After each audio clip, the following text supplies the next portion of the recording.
May God be blessed. Que le nom de Jésus-Christ soit glorifié. May God be praised. Que le nom de Jésus soit élevé. En ce 10 juin 2021. Nous sommes encore vivants ce matin, c'est par la grâce du Seigneur. Je peux t'assurer que si tu es vivant ce matin, que si tu es en bonne santé, c'est parce que le Seigneur a combattu pour toi. Si je suis debout ce matin avec mes enfants, c'est parce que le Seigneur a combattu pour moi. Si jusqu'à présent, mon téléphone n'a pas sonné pour m'annoncer de mauvaises nouvelles, c'est parce qu'il y a un Dieu qui veille sur moi. Et il s'appelle Jésus-Christ. Et j'aimerais commencer ce partage en rendant grâce à Jésus-Christ.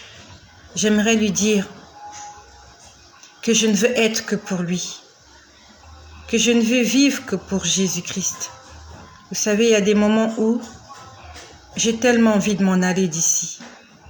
Il y a des moments où j'ai envie de m'en aller.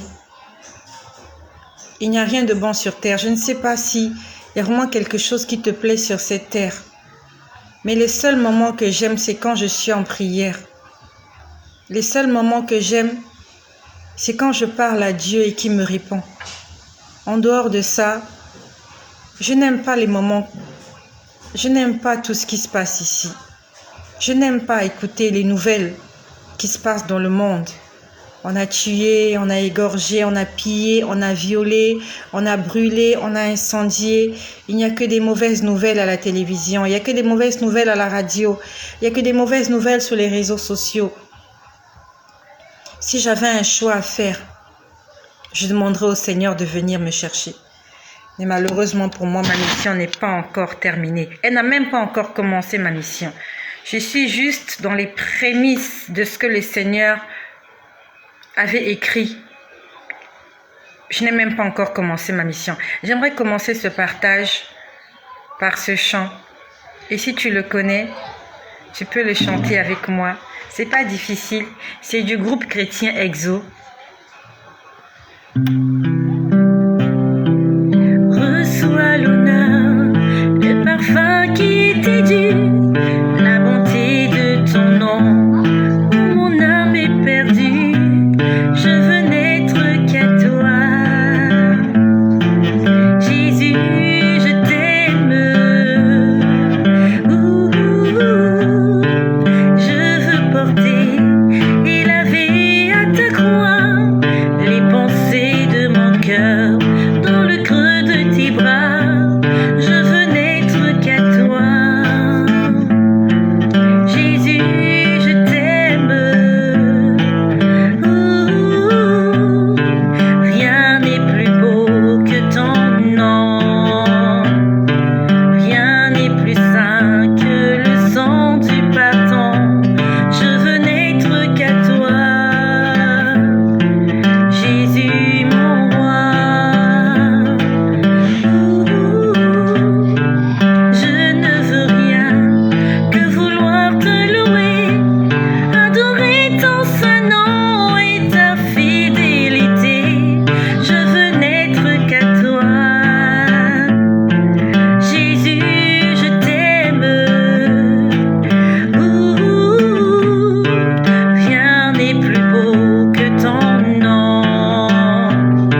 pour Jésus-Christ.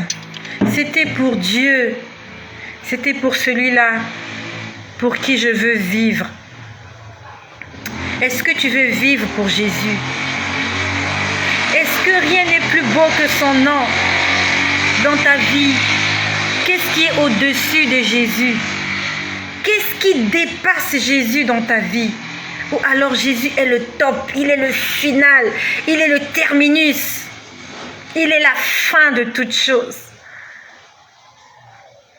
J'aimerais m'en aller, j'aimerais monter au ciel, j'aimerais passer ma vie, mon éternité avec Jésus. Il n'y a rien de bon sur la terre. Dans la terre, sur la terre, il n'y a que des cris, il n'y a que la tristesse, il n'y a que la désolation sur la terre.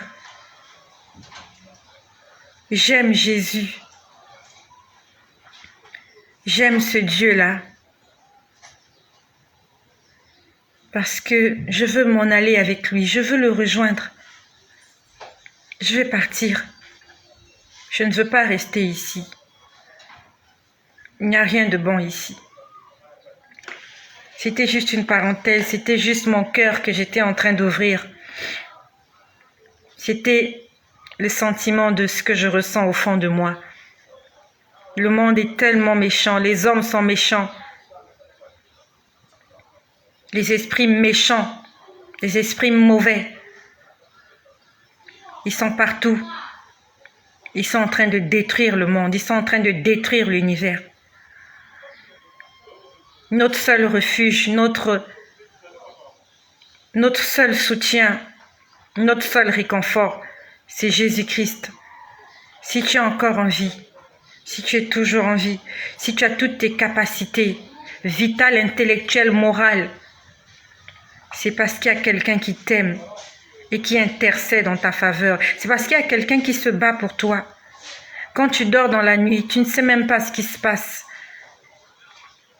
à l'extérieur de ta maison.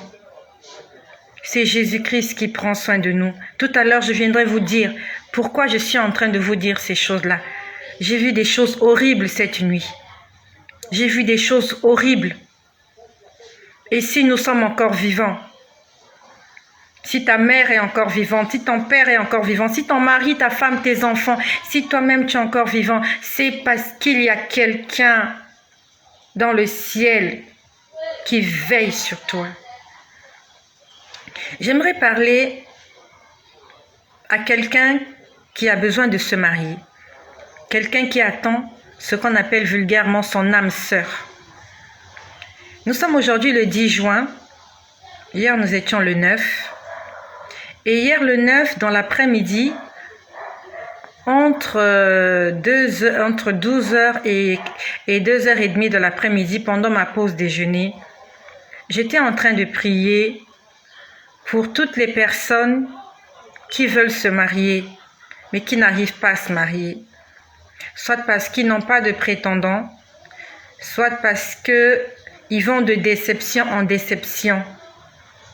J'étais en train de prier pour toutes ces personnes-là parce que j'ai à cœur, il y a une sœur qui m'avait contactée, elle m'avait donné le nom d'un prétendant à elle et le Seigneur avait demandé que nous puissions d'abord passer par sa délivrance avant qu'elle se mette en mariage.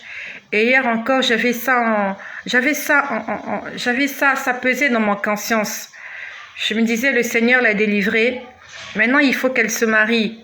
Alors j'étais en train de demander au Seigneur, est-ce que tu permets que cette jeune sœur, cette bien-aimée, puisse se mettre en ménage avec son prétendant? C'est vrai que je veux répondre à cette sœur, mais peut-être que ça va aussi t'aider. Peut-être que ce message va t'aider. Raison pour laquelle je viens toujours répondre à mes bien-aimés en direct pour que beaucoup de personnes puissent aussi en profiter. Parce que ton cas peut aussi être le cas de ton ami, de quelqu'un quelque part qui est en train de traverser la même situation que toi. Donc pendant que j'étais en train de prier pour cette bien-aimée, afin que le Seigneur me dise si maintenant qu'elle est délivrée, si elle pouvait répondre oui à la demande en mariage de ce monsieur-là qui est venu vers elle. Pendant que je priais, j'ai vu deux bouteilles d'eau minérale. Ce sont des bonbonnes. Vous voyez les grosses bonbons d'eau minérale là.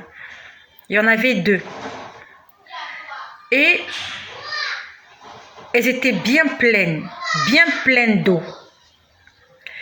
Et elles étaient tellement pleines qu'elles étaient lourdes. Vraiment, elles étaient vraiment pleines d'eau. Les 2 bonbons étaient côte à côte. J'aimerais vous faire un dessin, mais je n'ai rien pour vous faire l'illustration. Mais je vais prendre mes 2 mains pour vous expliquer. Les 2 bonbons étaient pleines d'eau. Il y avait une bonbonne sur ma gauche, une bonbonne sur ma droite. La bonbonne qui était sur ma gauche, elle avait un bouchon. Le bouchon était de couleur rouge. La bonbonne qui était sur ma droite, elles étaient côte à côte les 2 bonbonnes. Elles étaient pleines d'eau. La bonbonne qui était sur ma droite, elle était pleine d'eau, mais elle n'avait pas de bouchon. Puis, je pouvais sentir que elles étaient tellement pleines qu'elles commençaient à tomber. La bonbonne de gauche est tombée. Mais l'eau ne s'est pas renversée parce que le bouchon était... Il y avait un bouchon. Et je voyais la bonbonne de droite en train de la suivre. Sauf que dans la bonbonne de droite, il n'y avait pas de bouchon. Ce qui fait que si ça tombait, l'eau allait se vider. La bonbonne allait se vider d'eau. Quand j'ai vu cette image, j'ai compris qu'il y avait un problème. Le Seigneur est en train de me montrer ces 2 personnes qui veulent se mettre ensemble. Ils sont motivés, ils s'aiment, ils veulent se mettre ensemble. Ils sont remplis de quelque chose, de la même substance. Parce que j'ai vu que dans les 2 bonbonnes d'eau, il y avait de l'eau. C'était vraiment plein d'eau. Je ne sais pas, c'est l'amour. Ils sont amoureux. Peut-être que toi qui me parles, tu n'es pas encore marié. Et avec ton fiancé, vous êtes amoureux, vous vous aimez. Vous êtes plein d'amour. Vous êtes plein de projets, vous êtes plein d'entrain. Vous êtes plein de motivation. Mais il y a un qui a un bouchon fermé. Et l'autre n'a pas de bouchon.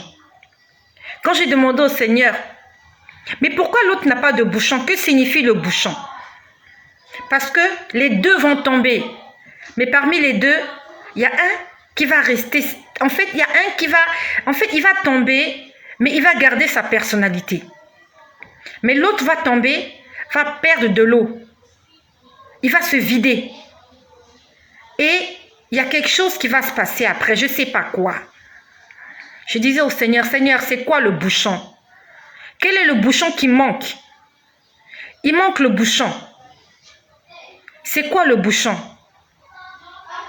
Puis le Seigneur me montre une casserole.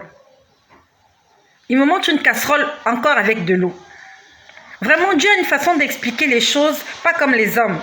Vous savez, Dieu aime qu'on entre en profondeur. Il y a des gens, quand tu as commencé à prier, Dieu t'a montré une image, tu n'as pas compris ce que le Seigneur voulait t'expliquer et tu as arrêté. Ou peut-être que tu as compris, mais il faut insister. Peut-être que tu ne comprends pas les choses comme Dieu veut que tu les comprennes. Et il y a beaucoup de gens comme ça qui sont tombés dans l'erreur. Tu as fait une première prière, Dieu t'a montré quelque chose. Tu n'as pas compris. Reste dans la présence de Dieu, ne sors pas. Reste là. Dis-lui, Seigneur, je n'ai pas compris ce que tu m'as montré. Moi, j'étais en train de prier pour que tu me montres telle chose. Toi, tu m'as montré une bouteille de coca. Qu'est-ce que la bouteille de coca signifie? C'est pas parce que Dieu t'a montré la bouteille de coca qu'il faut que tu ailles à la première épicerie que tu ailles t'acheter une bouteille de coca. Non. Dis au Seigneur, que signifie la bouteille de coca? La bouteille signifie quelque chose. Le contenu aussi signifie quelque chose. Reste dans la présence de Dieu, ne sois pas pressé. C'est pour ça que moi, souvent j'ai l'habitude, je me mets à prier quand j'ai fini de faire tout ce que je dois faire. Je ne prie pas quand j'ai des choses à faire. Parce que quand tu vas te mettre à prier, si tu n'as pas fait la vaisselle, si tu n'as pas fait la lessive, si tu n'as pas encore fait la cuisine, tu seras distraite. Parce que le temps de Dieu, ce n'est pas ton temps à toi. Peut-être que Dieu va te répondre 1 heure après ta prière. Peut-être qu'il va te répondre 30 minutes après. Mais si tu te mets à prier en 5 minutes, tu te dis que non, il faut que Dieu me réponde en 5 minutes. Et si Dieu ne te répond pas, tes idées commencent à nager, à plager. Il y a une sœur qui m'a écrit, qui m'a dit que quand elle prie, elle est distraite. Qu'il y a des idées qui viennent par-ci, par-là. Si tu sens que tu es distraite, arrête la prière. Arrête d'abord la prière. Si tu es distraite parce que tu n'as pas encore fait la cuisine, va d'abord faire la cuisine. Dieu est un Dieu d'ordre. Dieu n'est pas celui-là qui viendra t'occuper toute la journée et que tes enfants puissent mourir de faim. Notre Dieu n'est pas un Dieu du désordre. Moi qui vous parle, là, il est 14h36. Je viens vous parler parce que j'ai fait le ménage. Ma maison est propre. Mes enfants ont déjà déjeuné. Je me suis dit, j'ai le temps d'aller transmettre le message à une personne qui a besoin de l'entendre. Mais tu t'es réveillé le matin, tu t'es pas lavé, tu t'es pas brossé les dents, tes enfants n'ont pas mangé, tu n'as pas fait le ménage dans ta maison, tout est sale, tu te retrouves à l'église. Tu commences à aller prier, intercéder pour les gens alors que ta maison est sale. Avant de te mettre au service de Dieu, il faut d'abord mettre de l'ordre autour de toi. C'est pas la peine d'être pressé de courir à l'église alors que tu n'as même pas une casserole au feu. Tes enfants ont faim, ils n'ont pas mangé. Toi, tu vas dans la rue alors qu'il y a de la nourriture dans ton congélateur. C'est différent s'il n'y a rien à manger chez toi. Mais ta nourriture est dans le congélateur. Tu n'as rien sorti. Tu n'as pas fait à manger. Ton mari n'a pas mangé. Tes enfants n'ont pas mangé. Ton lit n'est pas rangé. Ta maison n'est pas rangée. Te voilà dans la rue en train d'évangéliser. Quel évangile tu vas prêcher alors que ta maison est sale, ma sœur? Mets d'abord de l'ordre dans ta vie. Moi qui vous parle là, ma maison est nettoyée. Tout est propre chez moi. Ce qu'il reste peut-être que je fasse, c'est que j'étale les vêtements au séchoir. Mais si quelqu'un vient dans ma maison maintenant, ma maison est présentable. Maintenant, je me mets au service du Seigneur. Ne commence pas à prier si tu n'as pas encore fait le ménage dans ta maison. S'il y a des choses que tu n'as pas encore rangées, pendant que tu es en train d'évangéliser, les gens vont venir chez toi. Ils vont être reçus par des cafards, par des souris, par des rats. Ta cuisine est sale, tu n'as même pas fait la vaisselle. Soyons des femmes de feu et des femmes ordonnées. Soyons des femmes propres. Soyons des femmes soignées. Tu viens sur les réseaux sociaux, tu parles, tu évangélises, tu conseilles les autres, mais toi-même, tu n'es pas un modèle. Toi qui m'écoutes là, est-ce que tu as rangé ton lit ce matin? Est-ce que ton lit est rangé? Est-ce que ta salle de bain est propre? Est-ce que ta cuisine est propre? Est-ce que tes enfants ont mangé?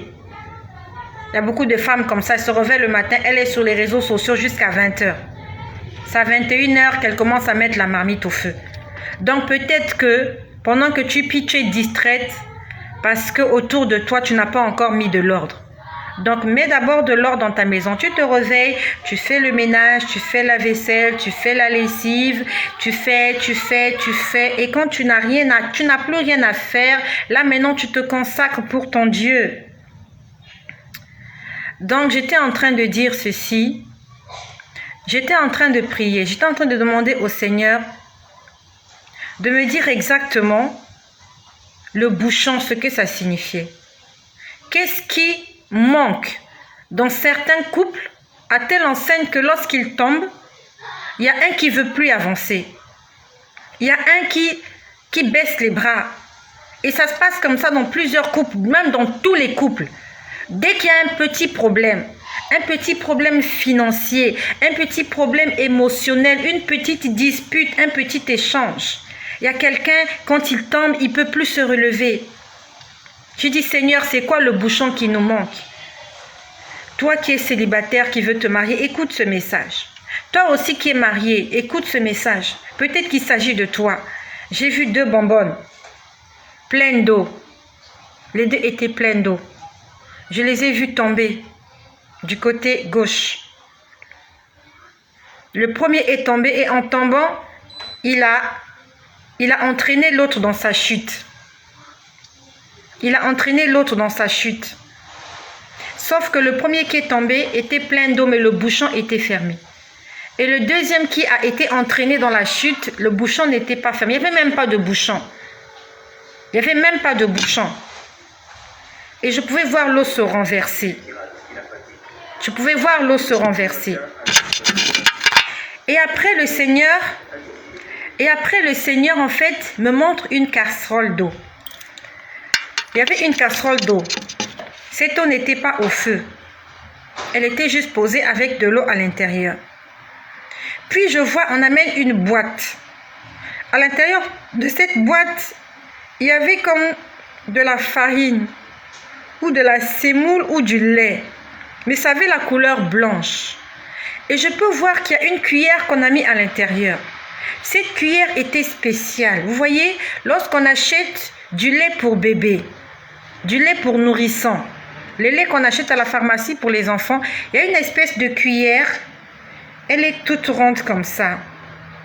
Sauf que cette cuillère-là, il y avait, enfin, on va dire que c'est comme si on avait collé 2 cuillères. Donc, quand vous vous servez, vous prenez 2 portions. Au lieu d'une portion, vous en prenez 2. Je ne sais pas si vous comprenez ce que je veux dire. Donc, il y avait 2 cuillères mais collées. Donc, quand on prenait, cette cuillère était de couleur bleue. Et la boîte dans laquelle il y avait cette farine ou cette semoule ou ce lait, vraiment c'était blanc. C'était blanc comme du lait en poudre. Donc, soit c'est de la farine, soit c'est du lait, soit c'est ce qu'on appelle vulgairement chez nous en Afrique le foufou. Mais vraiment, c'était blanc. C'était d'une poudre blanche. Il y a une main qui a pris la cuillère double et a mis dans l'eau. Il a encore pris la cuillère, il a mis dans l'eau. Et il y a une main qui tournait. Sauf que quand on tournait, le mélange n'était pas homogène. Vous savez ce que c'est qu'un mélange homogène? Les 2 substances ne formaient pas une pâte. En fait, le Seigneur était en train de me dire qu'il fallait ajouter de la farine dans l'eau. Ou bien il fallait ajouter du lait. C'est le lait qui manquait. C'est la farine qui manquait. Et quand j'ai vu cette image, je me suis rappelé d'un enseignement que nous avons reçu à l'église il n'y a pas longtemps.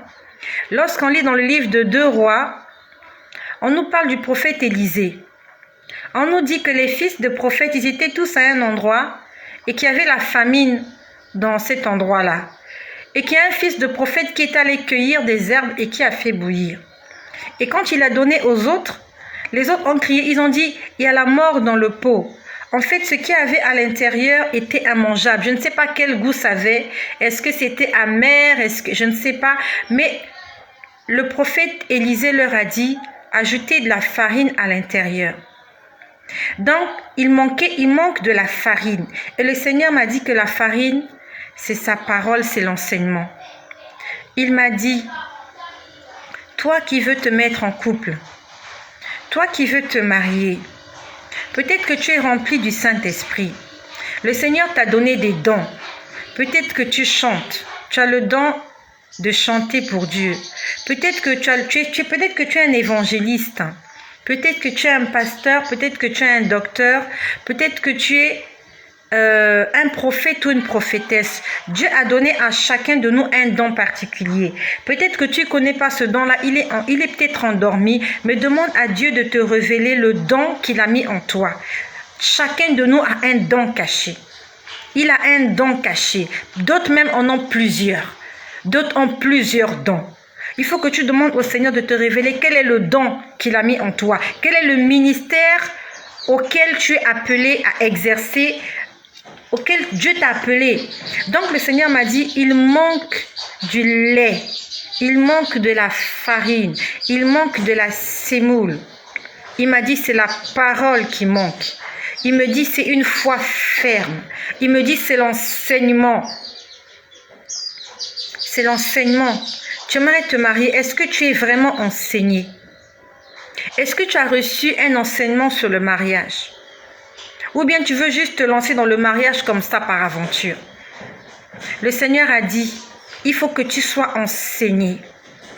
Le bouchon qui te manque, le bouchon qui va te permettre de rester stable dans ton foyer, quelles que soient les difficultés, c'est l'enseignement, c'est la parole de Dieu. Tu lis la parole de Dieu, il y a d'autres qui lisent la parole de Dieu qui ne comprennent rien du tout.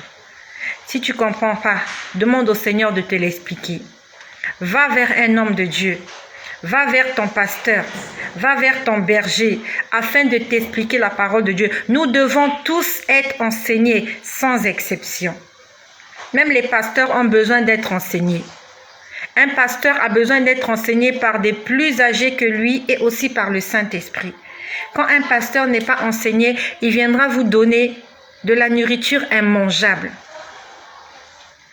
Même les hommes de Dieu doivent être enseignés. Même moi qui suis là, c'est vrai que le Saint-Esprit m'enseigne. Il y a des choses que le Saint-Esprit m'explique lui-même. Mais cela ne fait pas que je ne dois pas aller à l'église. Je dois aller à l'église parce que l'expérience des autres n'est pas forcément mon expérience. C'est parce que j'ai reçu cet enseignement sur la mort dans le pot que le prophète Élie avait vécu avec les autres fils de prophètes que j'ai pu comprendre ce que le Seigneur m'a montré dans l'après-midi d'hier. Et je pouvais entendre audiblement. Là, c'était maintenant audiblement. Le Seigneur disait, je demande à mes filles d'attendre que je puisse trouver des maris pour elles. Je pouvais l'entendre audiblement. Il disait, je suis en train de parler à mes filles. Mes filles, ne soyez pas pressées. Laissez que je puisse façonner des hommes pour vous. Le Seigneur veut façonner un homme pour toi. C'est pas à toi de façonner cet homme. C'est pas à toi de changer cet homme. Ne te dis pas que non, c'est un païen, tu vas lui prêcher l'évangile et que c'est à toi de le transformer. C'est Dieu qui va le transformer pour toi. Ne sois pas pressé, c'est pas moi qui ai dit, c'est le Dieu que tu pries qui m'a demandé de te le dire. Il était en train de dire, je dis à toutes mes filles, laissez-moi façonner des hommes et les amener vers vous. Ne crois pas qu'un homme va se contenter seulement de ta beauté. Ne crois pas qu'un homme va seulement se contenter des beaux plats que tu vas lui faire. Il y aura un moment où il te demandera des choses que tu seras impossible de lui donner. Laisse que le Seigneur puisse le façonner, qu'il amène vers toi, afin que vous puissiez vous mettre ensemble. Ce n'est pas Ève qui allait vers Adam, mais c'est Dieu qui a amené Ève vers Adam. Dieu a créé Ève. Il a d'abord créé Adam. Et quand il a créé Ève, il a amené Ève vers Adam. C'est ce que le Seigneur veut faire. Il veut d'abord façonner cet homme-là. Il veut d'abord le créer. Et après, il va te créer. Et après, il fera en sorte que vous puissiez vous rencontrer. Ce n'est pas la peine de courir dans les réseaux sociaux en train de chercher l'âme sœur sur les réseaux sociaux. De mettre ta photo de profil partout, dans des sites de célibataires, dans ceci. Non. Laisse Dieu faire le miracle. Il était en train de me dire, je suis en train de parler à mes filles. Parce que pendant que le Seigneur me montrait, je pouvais voir qu'il y avait beaucoup de gens qui se mettaient en couple, mais que ça n'allait pas. J'ai dit, Seigneur, pourquoi ça ne va pas? J'ai dit, Seigneur, pourquoi ça ne va pas? Regarde tous ces couples-là, des couples chrétiens en train de se déchirer, en train de divorcer, en train de s'insulter, en train de se battre devant les enfants. Des couples chrétiens, des pasteurs qui prêchent l'évangile, des prophétesses, des prophètes qui prêchent l'évangile, qui prophétisent sur les réseaux sociaux. Mais quand vous allez chez eux, ils se battent avec leurs femmes. Ils s'insultent. Ils ne se causent pas. J'ai dit, Seigneur, pourquoi? Il me dit, il manque la farine, il manque le lait, il manque l'enseignement. Mes enfants ne sont pas enseignés. Et même quand ils sont enseignés, c'est un mauvais enseignement. Il dit, je suis en train de parler à mes filles. Attendez que je puisse façonner ces hommes-là pour vous. Attendez que je puisse les façonner pour vous. Puis après, j'étais toujours en prière pour une bien-aimée. C'est pour elle que je priais en fait. Et c'est à cause d'elle que le Seigneur était en train de me montrer toutes ces choses-là. Puis après, ma bien-aimée, j'ai vu ta main gauche. La main gauche, c'est la main dans laquelle on met l'alliance. Tous l'index, le major, l'annulaire. L'alliance se met sur l'annulaire. L'alliance de mariage. J'étais en train de voir, je suis en train de parler à ma bien-aimée. J'ai vu que tu avais l'alliance. Ton alliance, elle n'était pas en or. Elle avait une couleur argentée. Elle avait une couleur argentée et j'avais l'impression qu'il y avait des petits diamants dessus. Bon, il y a aussi de l'or blanc, hein. Peut-être que c'était de l'or blanc, mais ce n'était pas de l'or jaune. Si c'était pas de l'or, si c'était pas en argent ton alliance, alors ton alliance était en or blanc diamanté. Je pouvais voir des petits diamants parce que ça brillait. Alors j'ai vu, on t'a mis l'alliance jusqu'au fond.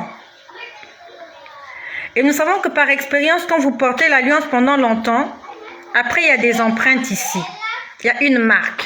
Chez moi, ce n'est pas très visible. Voilà, je crois que c'est visible. Vous voyez, il y a une marque qui est là qui fait que même si j'enlève l'alliance, les gens sauront que j'ai porté l'alliance pendant longtemps. Donc, quand j'étais en train de prier pour cette bien-aimée, j'ai vu qu'on lui a mis l'alliance ici. Puis après, j'ai vu que l'alliance est venue jusqu'ici, là. Donc, c'est comme si elle s'apprêtait à enlever son alliance après. C'est ce que j'ai vu. Au départ, ton alliance était ici. Puis après, j'ai vu que l'alliance s'est retrouvée ici. Donc, l'alliance a quitté ici et est venue jusqu'ici. C'est comme si tu voulais plus de ce mariage-là. C'est comme si tu étais prête à enlever ton alliance, à rompre l'alliance que tu avais faite avec cette personne-là. Le Seigneur demande que tu sois enseigné.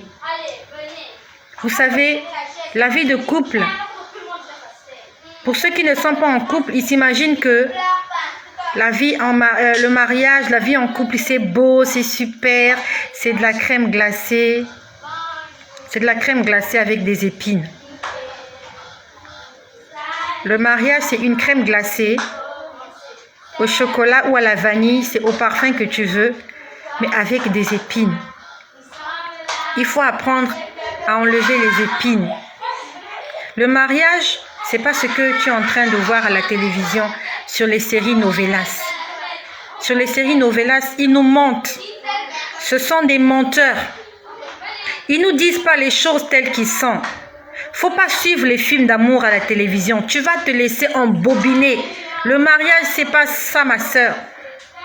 Le mariage, c'est autre chose. Et je suis en train de te parler en tant qu'ancienne en la matière. Ce que vous voyez à la télé, Kim Kardashian, je sais pas, tout ce que vous suivez là, c'est du mensonge, c'est n'importe quoi. La réalité du mariage, c'est autre chose. Et si tu n'as pas été enseigné, si tu n'as pas une foi ferme, même si ton mari est le plus grand prédicateur de la terre, un jour tu peux lui dire, je veux divorcer de toi. Le prédicateur que tu vois là, ce qu'il fait sur scène là, c'est pas ce qu'il fera à la maison. Faut pas te laisser tromper. Nous avons besoin d'être affermis, d'être enseignés avant de nous engager dans le mariage. Le mariage, c'est quelque chose de terrible. Et toutes les femmes qui sont mariées peuvent confirmer ce que je suis en train de dire. Quand tu es dehors, là, vous êtes fiancés, vous voyez, le soir, le samedi, t'amènes au restaurant, au cinéma. Mon ami, ça s'appelle le petit déjeuner. C'est le petit déjeuner. Mais je t'en prie, sache qu'il y a un déjeuner à midi. Il y aura un goûter à 16 h. Il y aura le dîner ou le souper le soir. Donc, il faut que tu sois enseigné, ma soeur, toi qui n'es pas encore mariée.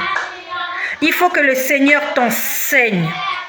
Ne te dis pas juste, je suis belle, je sais faire la cuisine, je sais faire des petits canapés, je sais faire des pizzas, je sais faire des hamburgers, c'est pas suffisant.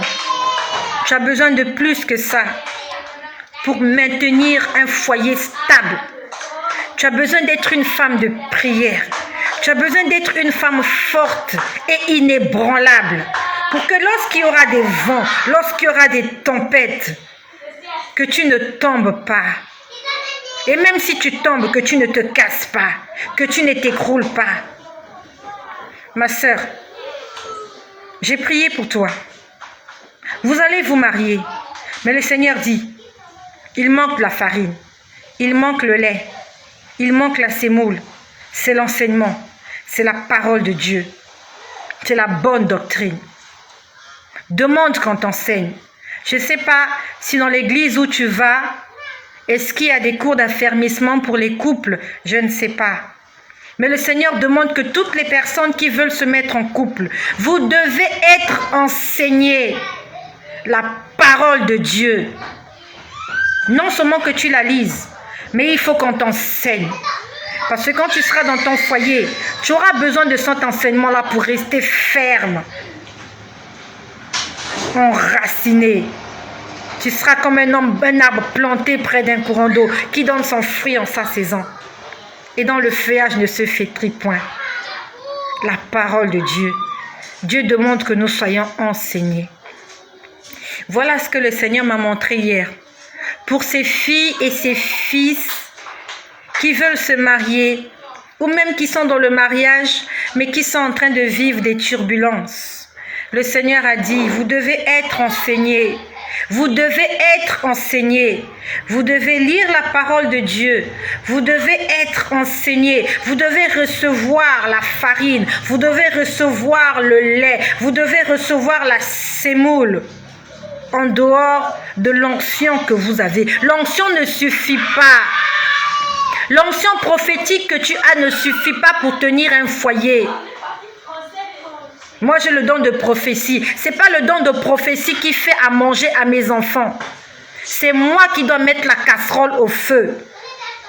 Ce n'est pas le don d'évangéliste que tu as qui va gérer ton foyer. Tu as besoin d'être enseigné. Ce n'est pas parce que ton mari est un pasteur que c'est suffisant. Ou bien toi-même, madame, tu es pasteur. Tu as besoin. Nous avons tous besoin d'être enseignés. Nous devons aller à l'école de la discipline. Le pardon ne s'apprend pas dans la rue. Le pardon, ça s'apprend à l'église. Tu écoutes les enseignements, encore et encore. Tu t'exerces, tu fais des exercices. Je vais apprendre à pardonner. Je vais apprendre à aimer. Je vais apprendre, je vais apprendre.